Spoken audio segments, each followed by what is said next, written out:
तो hello guys, आप सभी का स्वागत है इंडियन एग्जाम 21 यूट्यूब चैनल पर। तो चलिए आज का सेशन चालू करते हैं।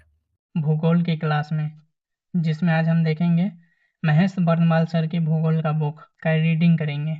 तो चलिए चलते हैं आज। तो चलिए, आज का जो टॉपिक है वो है चट्टान टॉपिक। तो चलिए चट्टान का परिचय देख लेते हैं। पृथ्वी की परपटी पर मुख्यतः खनिज से बनी होती हैं। खनिजों के समूह या संगठन से चट्टानों का निर्माण होता है। चट्टानों पृथ्वी की सतह की मूलभूत संरचनाएं इकाइयां हैं।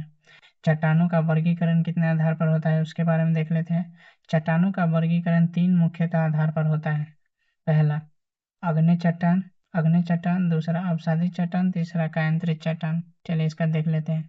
अग्नि चट्टान, तो इस निर्माण पृथ्वी के अंदर उपस्थित मैग्मा या लावा के शीतलन व ठंडा होने से होता है। तो ये इसका निर्माण पृथ्वी के अंदर ही हो जाता है मैग्मा लावा के ठंडा होने से। अब यह 2 प्रकार की होती हैं।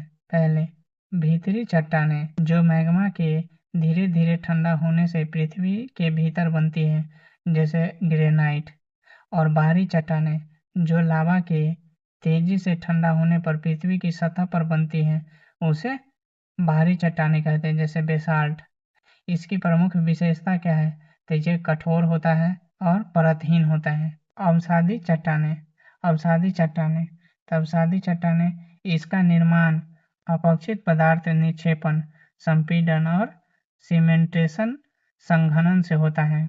ये प्रायः परतदार होता है। ये 2 प्रकार के होते हैं। प्लास्टिक चट्टानें, टूटते हुए टुकड़ों के निक्षेपण से बनती है ये प्लास्टिक चट्टानें, जिसका उदाहरण है बलुआ पत्थर, शेल। रासायनिक जैविक चट्टानें, जीवों के अवशेषों से बनता है ये। इसका उदाहरण है चूना पत्थर, कोयला।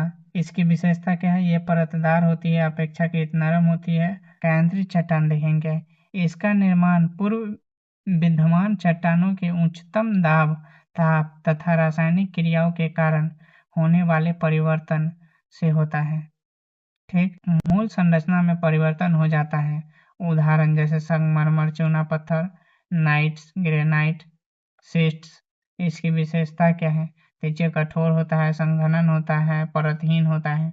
अब चट्टानों के महत्व के बारे में पढ़ लेते हैं। चट्टानों का महत्व क्या है? भवन निर्माण में इसका निर्माण होता है, सड़क निर्माण में इसका उपयोग होता है, खनिजों धातु भूजल के भंडारण में सहायक होता है, पृथ्वी के इतिहास और भौगोलिक घटनाओं को समझने में इसका सहायक होता है।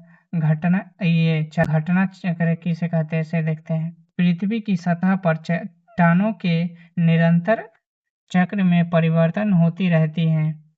जैसे अग्नि सेल से बनता है, अवसादी सेल से कायांतरित सेल पुनः चट्टान बन जाती है।